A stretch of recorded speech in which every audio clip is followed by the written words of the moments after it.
Hi friends, welcome back or to the channel. I'm Jesse, it's got Life Run Customs. You guys know we have that really nice 300. Well, that really looks nice 300. Not so nice. We're gonna take a walk, and I'm gonna give you, I don't know, 5 reasons why I don't think you should buy a Chrysler 300 or pretty much anything with a 3.6 in it for that matter. So let's take a walk. We've taken the walk to an all too familiar site with this car. You will notice the entire, oh, it's all dried up. You can see the run marks right here. The entire inside of this wheel and all down the side of this car, because I just washed this yesterday, it's all coated in antifreeze. So, for starters, when we bought this car, we bought it in May, and it ran awesome for the first, like, I don't know, 5 months we owned it. No problem at all. It was wonderful. It was a nice car, rode well, got good gas mileage, kind of. It was a good car. Then it all went downhill after that. The first, it had a misfire, which it's a 3.6. That's reason one to not buy a 3.6. They have a random cylinder 6 misfire, and no matter what you do to it, you're not going to get it out. I've done plugs, I've done coil packs, I've checked all over all the wiring. It'll misfire for, I don't know, 4 or 5 starts. I'm gonna put my grills back. Okay. And then it'll just go away, and it won't be around for, you know, a few months, sometimes a few weeks, but it just randomly comes back when you start the car. It'll be misfiring. So that's reason one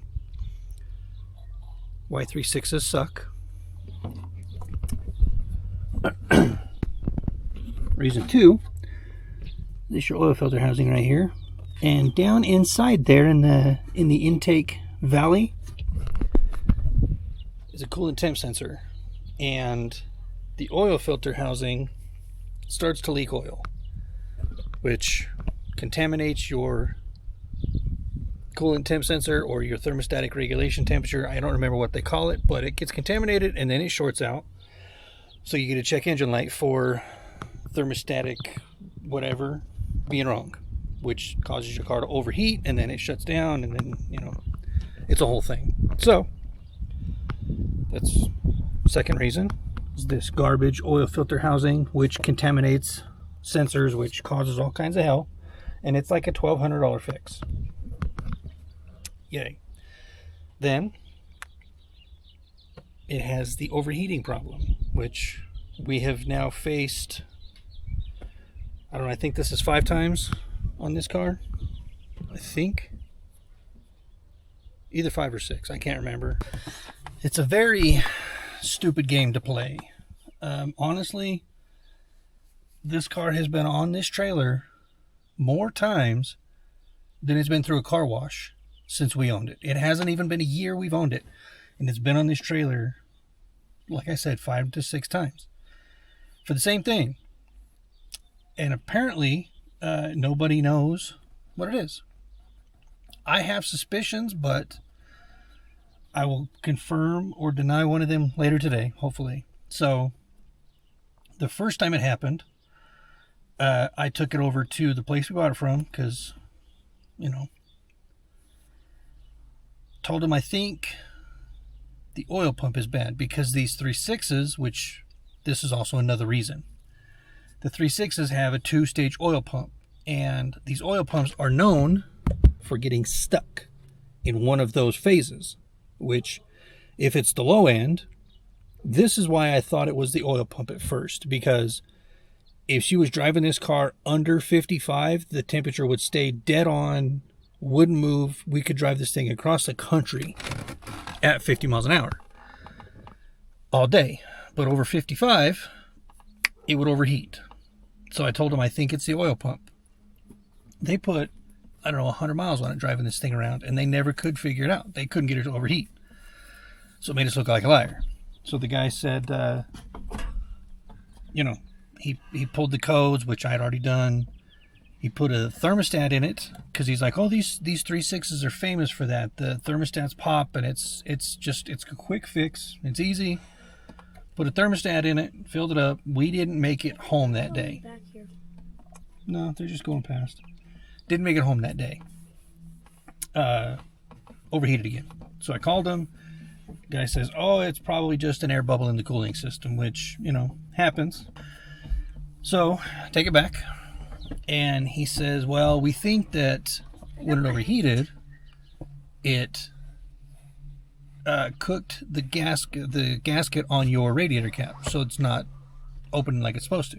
So they put a radiator cap on it. And it ran good for, I don't know, a few more months, a few more weeks, whatever. Yeah. No issues at all. She was driving it again, and it overheated again. So I took it back. They took it to the actual dealership, not the used car lot, but the actual Dodge dealership, Chrysler dealership, whatever, and talked to them about it. They told us that it was that sensor and the thermostat, because the place we bought the car from told us that they put a factory thermostat in the car. But the dealership here has no record of them buying a factory thermostat for this car, so, or for a 3.6 ever. So that was fun. So they put a thermostat in it and changed the sensors and the oil filter housing, and it ran good for a few weeks, and it overheated again yesterday.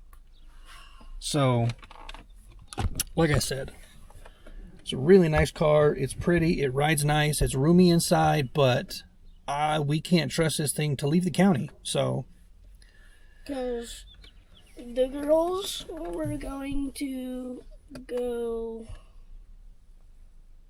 to Colorado with this. They were supposed to. And so glad they didn't, because they would have to wait 2 hours for us to get it, and then they wouldn't even be able to go to Colorado. Yeah.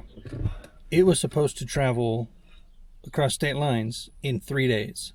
And I'm kind of happy it happened when I was driving yesterday, rather than while they were in Colorado and they had to sit on the side of the road for 2.5 hours while I got there with the truck and trailer. But it's incredibly irritating that we keep having the same problems with this car. Really just soured completely on these Chrysler 3.6s. And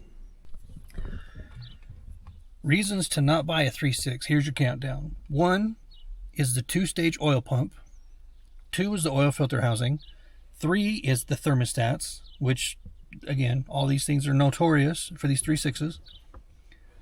4 is the fuel economy, because they're, for being a small V6 and a light car, these are not fuel efficient cars. I mean, this thing does all right, but it's not good by any means. And these 3.6s are also known for head gasket failure. And if the head gasket goes, most places won't even touch the head gaskets. They'll just advise you to replace the engine. So, hell, even the place I bought it from, was talking to one of the mechanics over there when we picked it up, one of these, well, when they did the oil change. Because, you buy the car and it comes with X amount of free oil changes. So, we got the oil change, and I was talking to the guy, and I said, hey, we're still, fighting these problems. And he goes, dude, I hate to tell you this, but just drive it until it goes catastrophic, and then we'll put a motor in it for you. Well, I don't want to do that. I don't want to sink more money into this sinking ship. So it is, it's one of those things where, some people have these 3.6s in like Jeeps, and they've got 200,000 plus miles, and they're awesome. They run great. This one doesn't even have 65,000, and I can't drive it across the county without it overheating and shutting off and doing all kinds of stupid shit. So, we wanted a Durango for a while, and well, I tell you, I am happy we did not get a Durango, because I know a few people that have had those, and they just and they're 3.6s too. We're waiting to hear back on a number that the dealership is willing to give us, and we're probably just going to dump the car back to them hit another used car lot here in town, cop another, $6,000-7,000 car and just run the wheels off of it, because there's one here local that my family has been buying cars from since they opened. They're really good to us.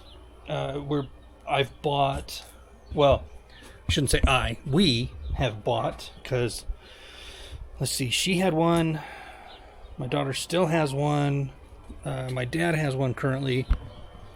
We've never had any serious issues with cars that we bought from this other place, so we're gonna hit them up, see what they've got for under 10 grand, just cheap car. Tire, we thought maybe buying a newer car was going to be better, but it's clearly not, because that thing's a pile of shit. So we're going to buy something a little older, cheaper, but those of you that currently have or are thinking about buying a 3.6, Godspeed, good luck.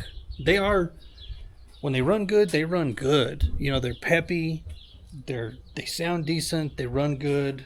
When they run good. This one does not anymore. Well, it still runs good. It just overheats at the most random times. Like yesterday, we drove 30 minutes into town and then did a bunch of errands in town. We went to a drive-thru, we went to a car wash, we went to a bunch of stuff, and it was perfect. Coolant temperature never moved. It stayed dead center, no problem. Coming back home, we got 6 miles away from home, and in less than a quarter of a mile, the temp gauge spiked, hit the red, and the dashboard was flashing and dinging at me, telling me that we were overheated. And like, dude, I kicked the cruise off, and before I was from 70 to 55, it had overheated. And it's like a 3% grade. You slow down pretty quick on that road. So, it just happens at the most random times. I don't understand it. Yeah, we're getting rid of it. That car sucks. It's stupid. So, heed my advice. Don't. Whatever. I don't care. Enough rambling. I'm going to get off here and find something to do, something productive. So, it was just a quick one today, guys. Zero action in this video at all, but informative, irritating situation. So, yeah, thanks for stopping by. Catch you guys on the next one. Thanks for watching. Remember, newer isn't necessarily better or nicer. Take care, guys.